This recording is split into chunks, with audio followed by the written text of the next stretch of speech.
সাল 2017।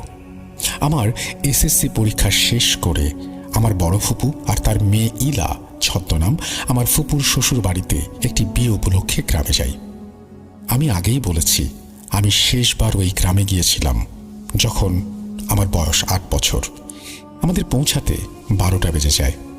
তখন ওই বাসায় রান্না শেষ হতে দেরি হবে শুনে এবং আমার ব্রাশ কিনতে হবে, তাই আমি এবং ইলা ঠিক করি আমরা দোকানে যাব। আমি ওই গ্রামে কিছুই চিনতাম না, তাই ইলার কাছে জানতে চাই দোকানে যেতে কতক্ষণ লাগবে। ইলা জানায় ওই গ্রামে 2টা দোকান আছে, প্রথম দোকানে যেতে 1 ঘন্টা লাগবে, অন্যটি 20 মিনিট লাগবে।